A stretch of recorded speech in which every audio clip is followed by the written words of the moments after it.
Hi, I'm Melissa Rambaran. And I'm Candice and Malessa. Welcome back to the Buildup, presented by Brown Harris Stevens, where we discuss the secrets of building wealth through real estate. Today we're joined by Dr. Benjamin Aaker, an emergency medicine physician, author, TED Talk speaker, and real estate investor.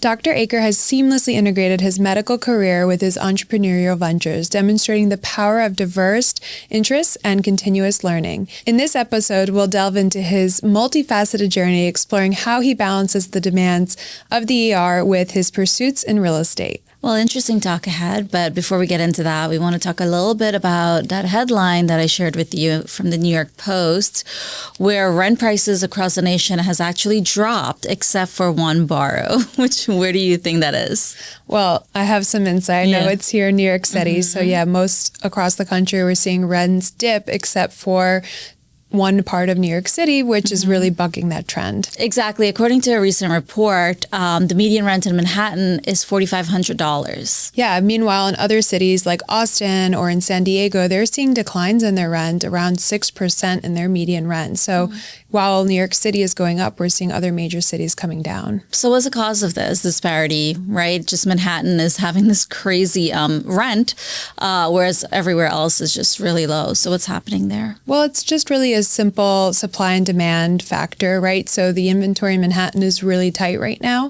So that's really one of the main reasons that's driving up rents. And in contrast, in cities like Austin, we've seen a lot more supply, right? There's been a boom in new construction. So again, talking about supply demand, that makes sense. Yeah, and this is why it's so important to really understand local markets because, these national headlines don't often reflect what's going on in your city and in your market. And so it's really important to have that deep knowledge and research. Exactly. And if you're living in a city with rising rents, it's important to also, not be discouraged. You can speak to your landlords because oftentimes they may be more amenable to having a better tenant than a little bit higher rent. Yes. And so that's the perspective, obviously, if you're a renter. But if you're an investor, you're going to be attracted to a market where naturally there's rising rent prices.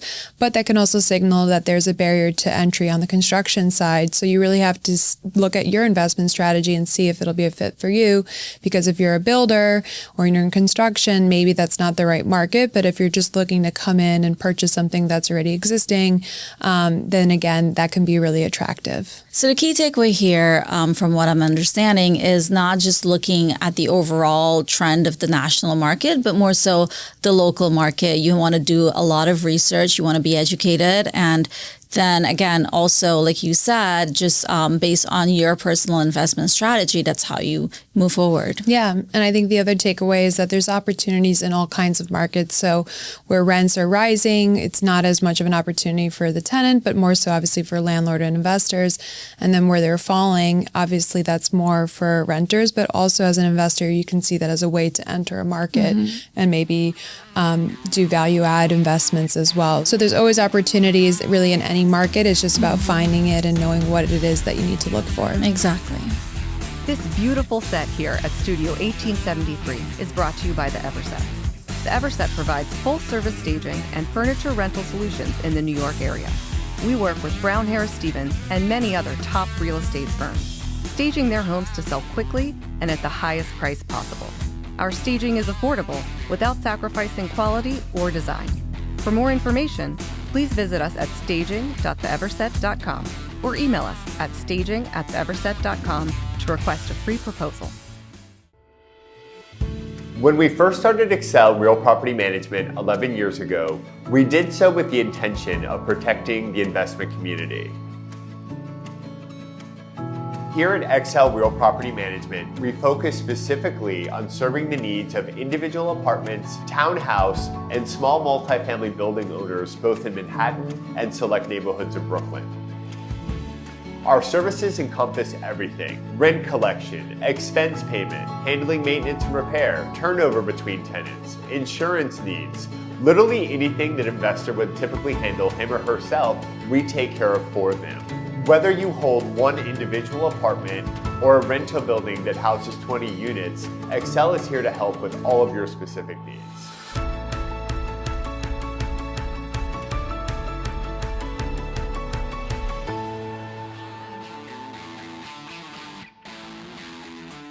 Today we're joined by Dr. Benjamin Aaker, an emergency medicine physician in Sioux Falls, South Dakota, turned real estate investor who shares how an unexpected rental turned into a path to financial freedom.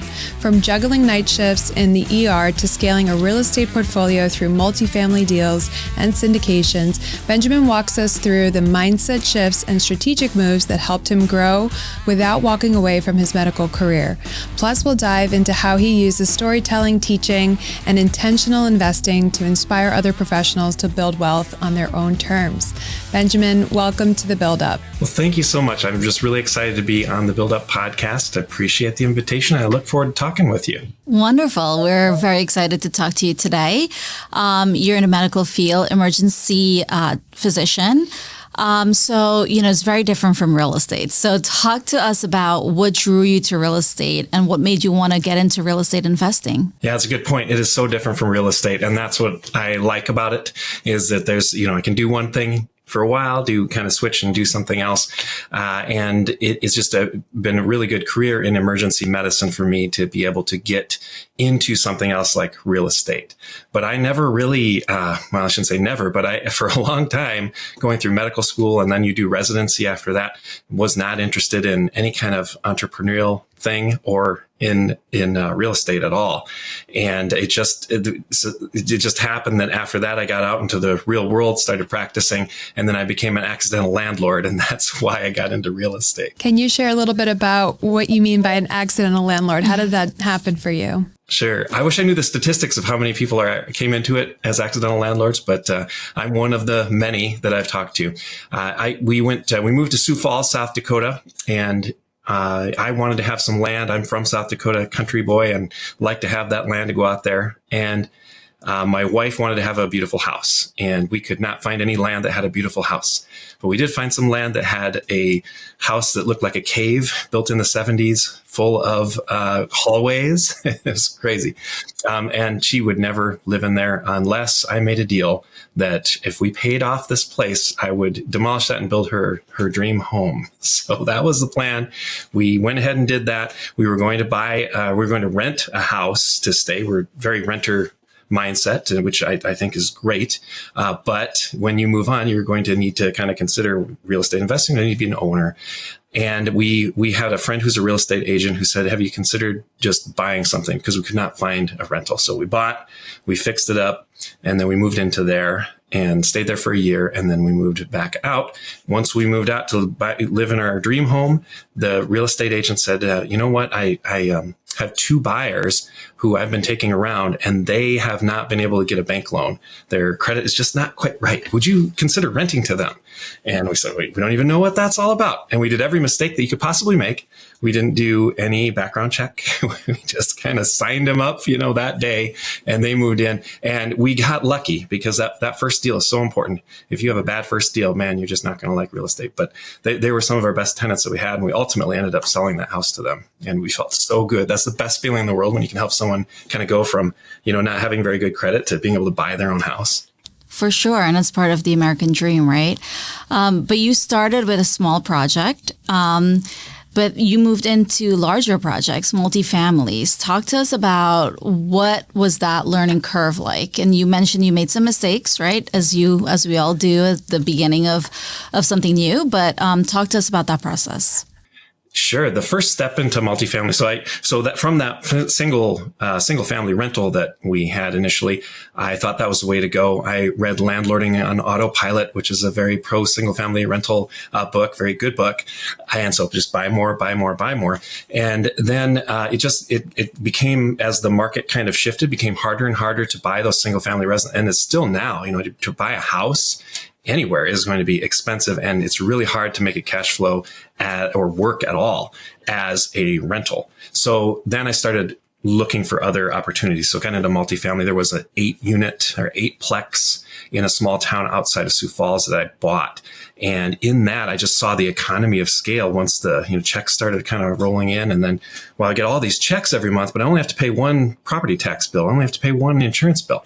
And that was kind of the next eye-opening experience. A light bulb turned on, and I said, multifamily is where I want to go. And that's when I started selling all those. And then I approached those renters and I said, would you like to buy now? Has your credit better? And they checked, and yes, it was. Yeah, I think scaling is obviously the goal with any type of investment or business. But of course, with that, you need to have means to scale, right? Every time the purchase price gets higher. So can you talk to us about how did you structure these deals from your first single family rental and transition into larger scale investments that you made? Did you primarily self-fund them? Did you take in partners' debt? How did you navigate the financial side of it? When I first started, I didn't know anything other than just using my own money for it. And so that's what I did. When I'm investing for myself, I set up everything to be as much equity building as possible. I'm very equity over cash flow. I think that equity is the way to go, and you should focus on that for the most part. I mean, that's not for everybody, especially people who are high performers, have high income, or are going to have high income. They don't really need the income right now, so they focus on the equity. So I'll set up my loans, and I did in those single families, so that they were just about 5% above cash flow neutral. Again, not for everybody, especially if you're just starting out, don't have any money, you're probably not going to be able to do that. But for me, having my job that I had and I've been able to keep has been just a huge help in setting up those to be able to do that. So then when I got into multifamily, I was able to buy some of those myself. But once you get to a certain size, it's very hard. Unless you are just independently wealthy millionaire, multimillionaire, you're not going to be able to buy those on your own. So you need to have some way to put them together. So I started doing syndication deals at that. Great. And, you make it sound also very, logical and easy, but we know that probably was not the case. But we want to go back to you talking about being equity rich, because we know that's a big part of your mindset now, your philosophy for how you invest. And so you touched on it a little bit, but can you go a little more in depth into what it means to be equity rich and why it's so important to you? Because again, you said it's not for everyone, but for you specifically, why is that such an important approach to investing? Yeah, it's so important to me because, with my income, and a lot of people who have a higher than maybe average income, even people who are in kind of the mean, the way that the tax system federally is set up is that you have these tiers, and every tier you get to the next one, the dollars that you make above that tier, you're going to be taxed at a higher rate. So every dollar extra that you make, you're going to be taxed essentially higher on that dollar, is one way to look at it. And if you are making enough money to do well, to, be able to do the fun things that you want to do and save and invest and all those kind of things, then you really don't need that extra income. And maybe you would rather defer that to later. And that's where the equity comes in. So if I'm taking cash flow out of those properties, which I could be doing, I get a $200 check here or there. And, what am I going to do with that money? I have the money that I don't need to do anything with that right now, but I am paying tax on that. If I take that money out, that $200 out when I'm retired in the future, and my income level is down lower, I pay less taxes on that. At least hopefully. Who knows that the tax code will change, but you do have to take a gamble any way you look at it. So I'm going to put that money into equity, which has a tax benefit, and pay back loans, which also there's a tax benefit there from having a mortgage on those properties. Of course, there's depreciation and all the other benefits that you've talked about on your show that are just so beneficial with real estate. But the equity is where I'm at for number one. No, that makes a lot of sense. And obviously it's a long-term strategy for you, as it is for most real estate investors. So it makes sense that you're thinking about it, in many years from now, and how to maximize it over the course of time. You also talked about, syndications and how that was a natural next step as you look to scale. But again, syndications are not, it's more complex, and you're dealing with investors, and it has more reporting and processes into it. So how did you first educate yourself on how to start and get involved with syndications? Because that can seem overwhelming for newer investors. Yeah, this is not a syndication book, but I'm a big fan of The Millionaire Real Estate Investor by Gary Keller. That's what got me when I was going into multifamily. I was really looking at that, and the information in that book is a lot about underwriting deals, and you really need to have your ducks in a row when you're doing a syndication, because your investors are going to be wanting to know that you do that. Now, a syndication business is a lot about knowing people, and they have to put a lot of trust in you as the operator of that syndication. And I think in the end, most of them are going to be based on trust, at least in my area. So I really only want to have investors who I know well. I've talked to them multiple times. Got to get to know them before just, taking them on like some people do. And because it is a trust thing. And if you can't trust the person. So there's a lot of books that I've read are kind of more about how to talk to people, how to, not really maybe so much negotiation, but just those kind of almost self-help books versus the real estate books, which I've read plenty of. So underwriting on the one side, and then talking to people, networking is the next most important thing on getting started syndicating. Yeah, I think that a lot of people take for granted that there's so much to be learned just by reading, listening to podcasts, YouTube videos and such. And so it's great to hear stories like yours where it's not like you went through the more conventional path of self-educating yourself, and you were able to turn that into, obviously through experience, a really successful investment portfolio. And so, connecting that someone could really pick up a book, start to read and learn, to then, building an investment portfolio, that those can actually work together is really important for our listeners and for ourselves to hear, because often you feel like, oh, what am I really going to, learn from this book, or how am I going to actually turn that into something profitable? So it's great to hear that was, your journey reinforces for us to all continue to learn that way. And now that you've, built a business a portfolio and syndications, what are you trying to focus on? Like, what do your investments look like? Are you, as far as geographically and type, like what's your business strategy right now? So I'm looking mainly in the Midwest, so kind of up and down the corridor. I've got property in North Dakota, down South Dakota and Nebraska, and then down into Missouri, and then looking at Texas as well, and pretty much anything in between. That kind of Midwest sort of area is, and I guess it's partly the South that I'm looking at right now. I really like Midwest. I know that you've talked to people on your podcast before about, investing out of state, and we have a lot of out of state investors investing in the Midwest. And why do we have that? Well, it's a lower cost of entry to get into buying some of these properties. And, we also, the trends, usually those will start out in New York City or maybe California will have this market trend. And in the Midwest, the trend is not it's blunted. So the peaks and the troughs are less in the Midwest, but the trend kind of can last a little bit longer. We're later than the rest and last, but you can kind of plan around that, I think, better. I don't say better, but you can plan more in the Midwest if we're looking for those kind of future sorts of things. So I like that. And I like that in the Midwest, a lot of the landlord tenant laws are kind of similar. So it's easy to go from one state to another one for the most part and not have to relearn exactly how all that works. Mm-hmm. Yeah, no, it's very important that you know the local laws, and it's just really easier for you to scale, like you were talking about as well, because it allows you to go from state to state that are close by.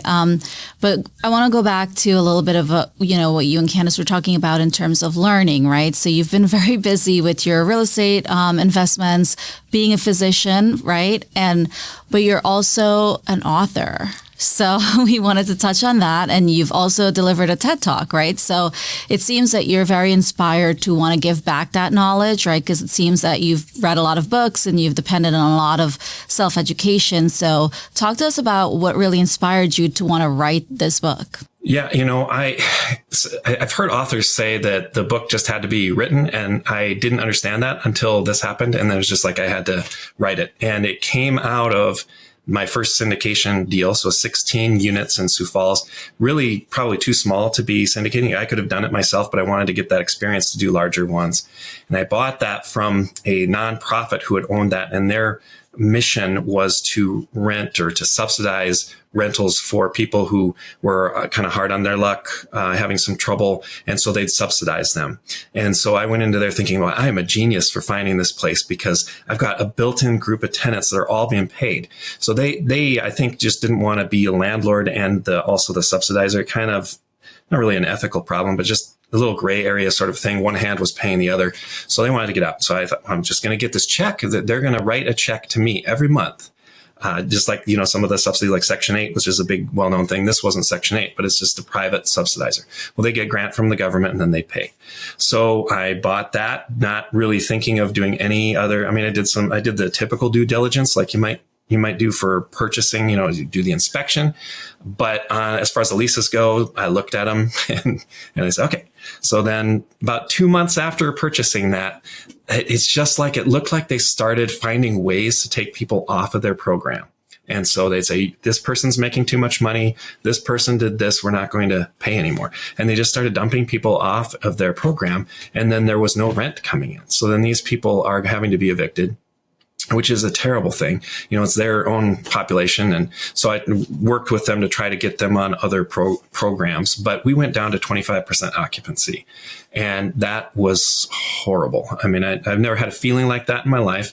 And the feeling really was a lot because it was other people's money that I was using for this. I had investors now.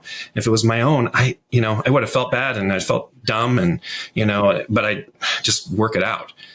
But luckily I had raised an extra $40,000 to do a rehab of a garage. I was going to turn one garage into 3 and rent that out. What a great idea, right? You make value add, make money, but I couldn't do it because I had to pay the bank the mortgage for this 25% occupancy. So down to 4 units there. And then I found this just through the word of mouth, ended up getting a contractor in who wanted 10 units at once. I only rented him 5. And the reason was that I didn't want to have him rent 10 units and then be a year later, he's done with his contractor work and now I'm back down. So I did 5. But in that time, I was waking up at 3 a.m. and it was just so stressful. And then I read somewhere that if you wake up in the middle of the night, you should write down your thoughts. So I have a notepad by the end table. I still have it, still keep it. I rarely wake up in the middle of the night anymore and can't go back to sleep. But I wrote all those things down, and many of those things ended up being in the book, along with a lot of my stories from the medical field. Wow. That's a really great story. And now we can obviously see why, you felt compelled to write that all down, because it's definitely a lot to absorb from there. And so what would you say are the key takeaways that you hope, your readers will learn from your book? From the book, the importance of the book, it's more of a self-help book than a real estate book. There's a lot of it in there about my experiences there, but it's called Your Authority Problem. And it is about how you give authority to other people in your life. Really, that authority is the authority to judge you or make how you feel about yourself. And you might give that authority to a family member. And when you're married, in love, that sort of thing, you give authority. They have the authority to hurt you. Now you're trusting them. Trust is giving authority, and you can do that rightly, correctly, or you can do it wrongly, and you end up hurting yourself by giving away authority that you should keep. So the book explains about how we do that, explains some medical kinds of things about what's happening in our mind as well. And a lot of stories where I saw that, and I have seen that in the emergency department, where people will just give that authority away and it just tears them up, and is a horrible thing. So I'm hopeful that it will help some people in that. For sure. That's a really interesting perspective. And it seems like a really great read. I'll have to pick that one up. But reflecting on your very diverse career, what have been some of your significant challenges that you faced, and how have they influenced your approach to both medicine and real estate investing? Well, a big one is time. I just told you a Gary Keller book. Another Gary Keller book is The One Thing. Just a big Gary Keller fan, I guess. The One Thing, where the whole book is about, focusing on one thing and just doing that one thing.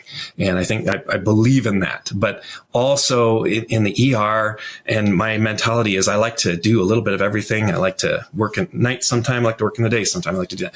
And it's hard to, spread everything out. If you're not focusing on one thing, as Gary Keller would say, you are not getting anything done. And so I believe that to a certain degree, but I also believe that if you do the same thing all the time, you're going to start to hate it and you get burnt out. And that's where medicine got me kind of into thinking about entrepreneurship. At least I wasn't really thinking real estate, as I said, but at the time, medicine, I said in residency, when we were doing 36-hour shifts and just horrible, lots of work, I'm not gonna be able to do this forever. There's going to be time. And so I came up with this, I call it my 50-year plan, which is a really stupid name, because it was when I turn 50, I'm not going to need to work my day job anymore. I didn't say I'm not going to work it. I just said I'm not going to need to. And I'm 47 now, so 3 years, but I'm well past being able to walk away when I want to now. And emergency medicine has really helped me. If you have a job that you can kind of work at different hours, like shift work is a lot of times helpful for that. You can compartmentalize your life and you can do that work then. And then you can set up, I'm going to do 4 hours of real estate work this day or whatever. So ER has been really nice for that for me. Yeah, we love that. Again, you're trying to diversify and also grow your wealth, because for those who have fixed incomes, whether they're an employee or working corporate jobs, you get some promotions over time, but real estate investing really helps to unlock that financial freedom, that, that passive income beyond what you can earn with your own time. And so it's great that you had that foresight and that your plan worked well ahead of schedule, which is awesome. It's not always the case. But, in both medicine and real estate, decision-making under pressure is key.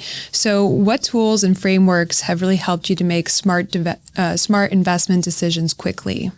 Easy to answer. That systems is so important. And you hear about this a lot in real estate because it really helps. But we have in the emergency room, we have a system for everybody's got a job. And when a trauma patient comes in, a guy gets stabbed, the trauma, we have exactly figured out what we're going to do. Every one of those cases, those patients is different in some way and their injury is different. So you've got to adapt, but you're going to be doing the same thing. We're going to have, I'm going to check the wound and explore it. I'm going to get a blood transfusion going. I'm going to do all that kind of stuff. And it's all kind of written down and ready to go. Same way in real estate. You have all those things ready when you're underwriting a deal, when you're finding a deal. I'm going to ask these questions, go down the list. You get it written down and you have a system for answering those things. You don't miss anything and you're going to do way better once you get that. But a lot of people don't do that because it takes a lot of time to build that system up. And so they just kind of wing it.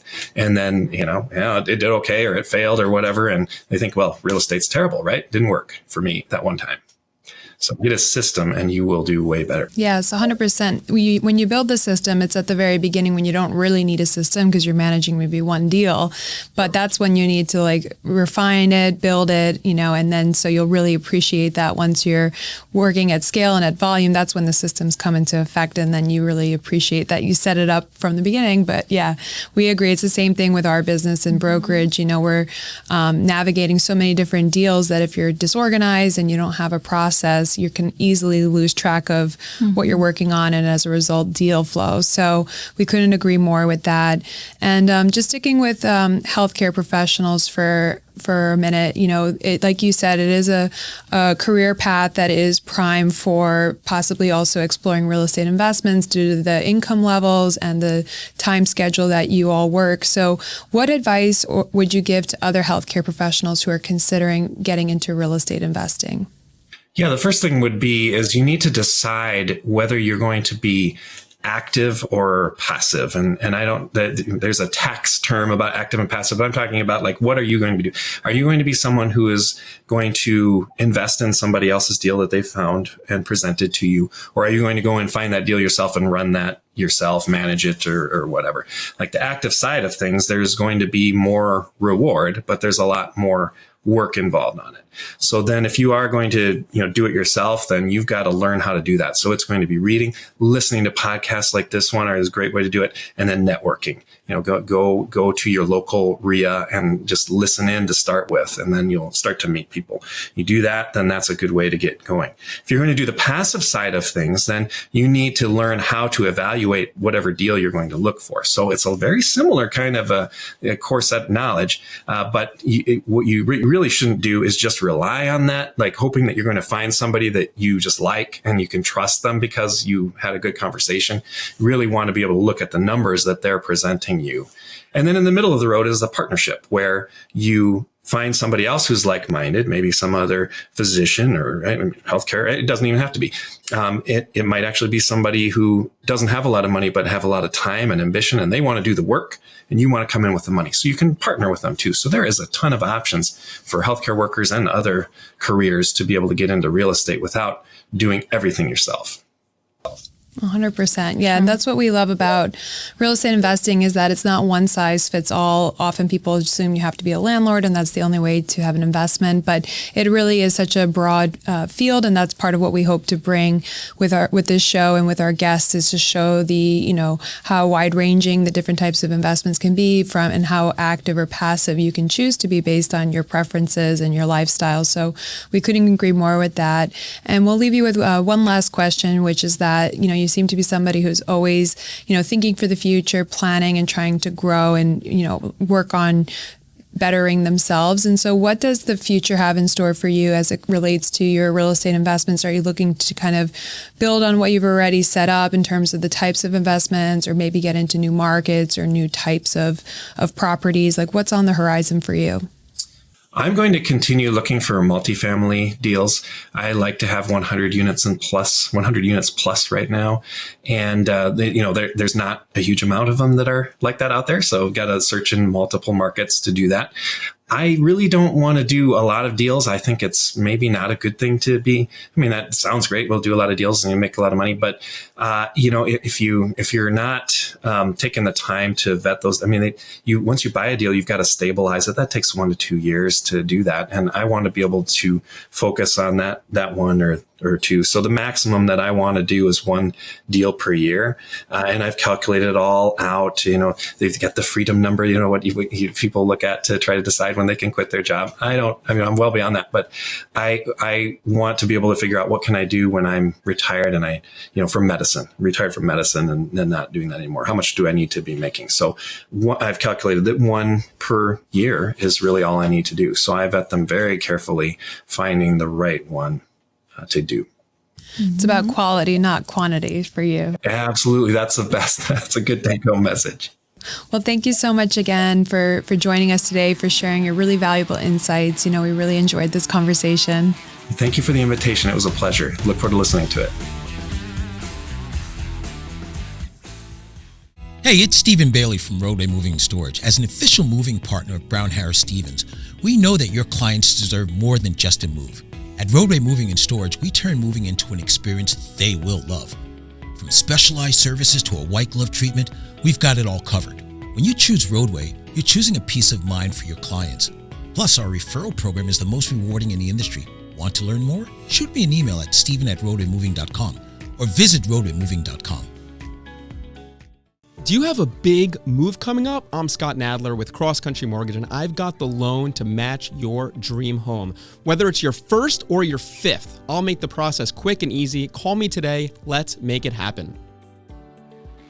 Today's conversation with Dr. Benjamin Aaker was packed with valuable insights on balancing a full-time career with real estate investing and the importance of intentional strategy and how your mindset can shape your path to financial freedom.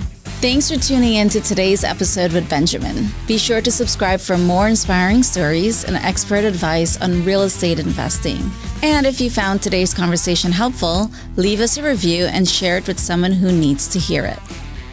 This podcast is for informational purposes only and does not constitute tax, legal, or investment advice. For specific recommendations, please consult with your financial, legal, or tax professional.